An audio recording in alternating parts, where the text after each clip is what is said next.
The Bible causes transformation, and I am a picture of that transformation. So, how did that happen for me? So, I felt led to, and this has been several years ago now, but I felt led to, for 30 days, to read Proverbs, the Proverbs woman, 31 woman, basically, which is from Proverbs 31:10 to 31. And to read it in first person. So I read that for 30 days, and this is the way I read it. So, I am a virtuous woman. My price is far above rubies. The heart of my husband safely trusts in me, and he will have no need of spoil. So, like that, I was reading it as if it was me I was talking about over myself for 30 days. So I did that for 30 days. Thought, well, that's cool. I'll do that again for another 30 days. Why not? So I did it for another 30 days. And all the full amount of time that I did that was 90 days. But somewhere between the 60-day and the 90-day mark, a switch was flipped, and I went from being one kind of person to another kind of person. A supernatural transformation. So you say old dogs could not learn new tricks. Well, this, not old, but I learned in an instant. I changed. So what did that change look like? And I'll just give you a brief overview what that was and what that looked like. But I had some pain points in my life. A big one was fear.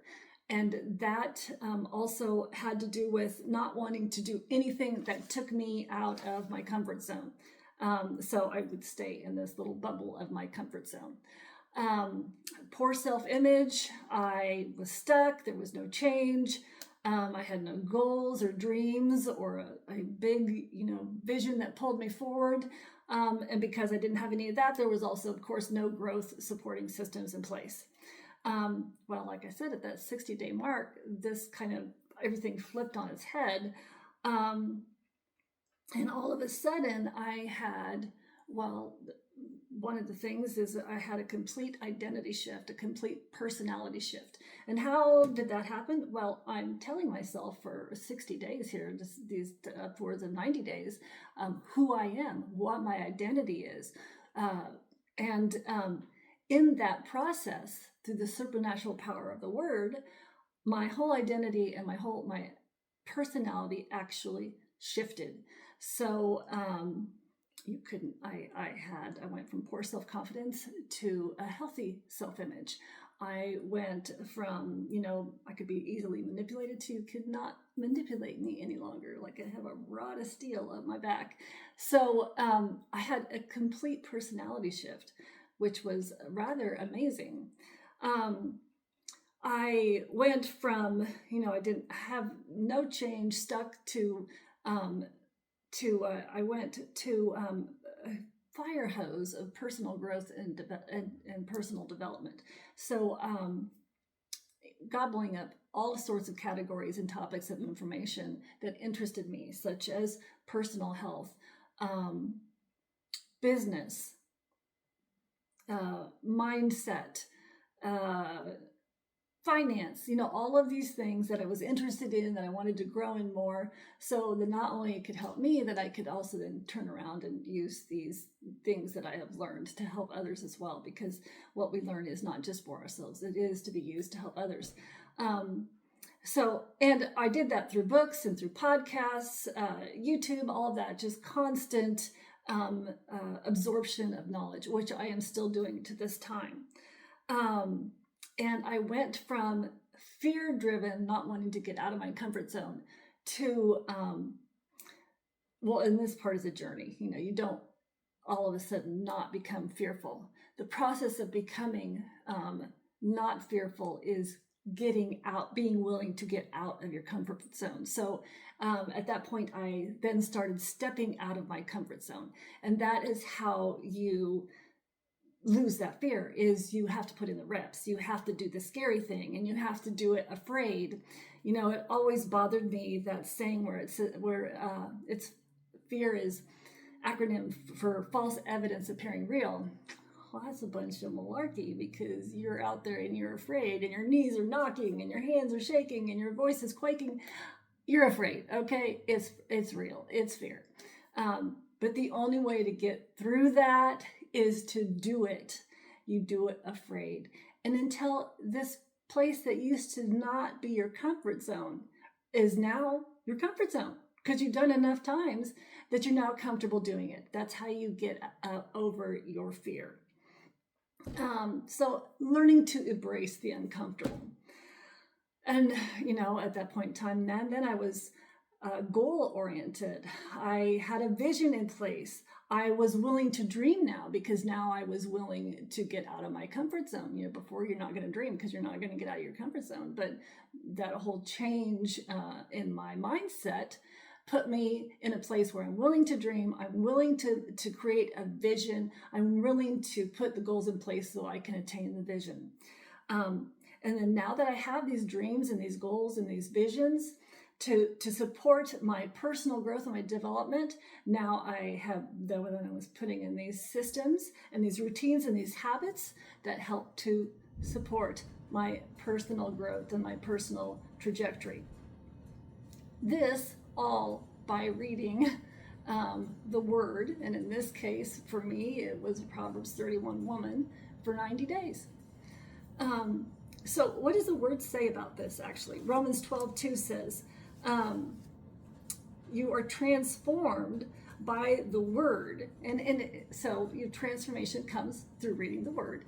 And then Hebrews 4:12 says that the Word is alive and powerful, and it's sharper than any two-edged sword. So the Word is supernatural. It's powerful. It's alive. The Word is Jesus himself. And when you speak that over yourself, it causes transformation. So you want to change overnight or seemingly overnight, then you get in the Word and you speak that over yourself. You're not speaking, and you need to be careful what it is that you're speaking over yourself. Are you speaking the Word of yourself? Are you speaking the good things that you want in your life? Or are you always actually, in fact, cursing yourself when you speak stuff over yourself like, I'll never have any of the things I want, I'll always, everything that you're speaking over yourself is negative. Well, what you speak is what you get. What you think in your mind is what comes out in your environment. So you change that mindset by the Word. You change what happens in your life by speaking life of yourself, speaking transformation over yourself. You want to be a different person. You want transformation. You want growth. You want more in your life. Then you get in the Word. Okay, so how are some ways to do that?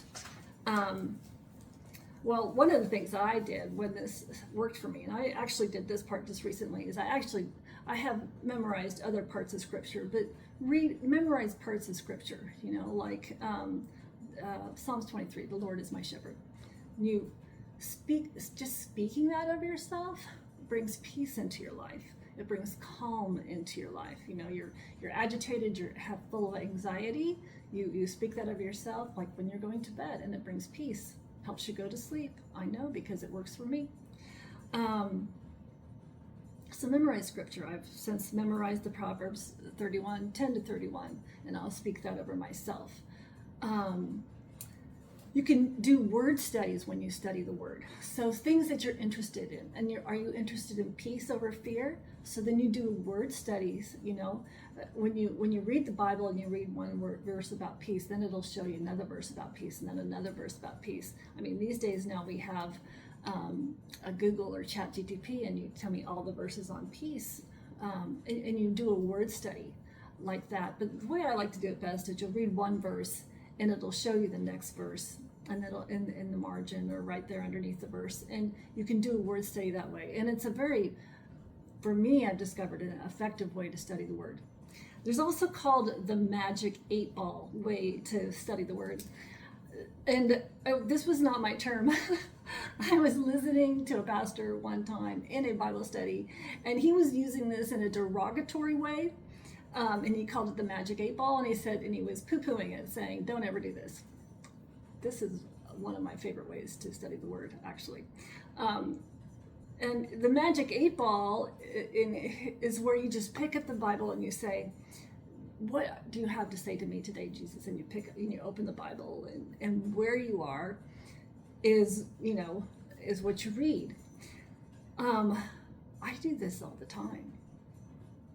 It's usually quite effective, and usually the Lord will, I'll be struggling in some certain area, and I'll open up the Bible, and it will be directly to something that speaks to me in that particular season. I'm struggling in this area, and I've opened the Word, and He's immediately right in front of my face is the answer to my questions. And it just brings peace over you, and you just feel the love from God because He is speaking to you in your time of need. Magic 8 ball, it works most of the time. Every once in a while you get killed off in the book of Jeremiah or Joshua or something, and okay, Jesus. So, and then you read something else in the Bible. So another effective way to study the Bible is you ask God, what would you like for me to read? What chapter should I read right now? And I do this, and He said, well, you need to study Hebrews, so I'll go through Hebrews or Romans. He'll tell me the books of the Bible where He wants me to read, and I will read and study those books. Another way of learning your word that I have discovered very effective accidentally is I was studying the Bible so that I could teach others. So I was doing online Bible studies, and I discovered in the process of studying so that I could teach, you're much more engaged, you're much more focused, because it's a very important that you have biblically sound understanding of the word, and that so that you can pass that on to those who you are teaching. And I found that I learned so much more when I was studying it so that I could teach others. Also, what's very essential when you read the word is you ask for the Spirit's help. So Spirit, show me what this word is saying. The Spirit's job is to lead you into all truth. So before you start reading, before you dive into the word, say, Spirit, please lead me into all truth. Reveal the Lord's word to me. And when I was studying it to teach others, the Spirit really showed up. So that it was just mind-blowing, actually, how much all of a sudden the word started to make sense and to come alive. So that's one of the great ways to study your word.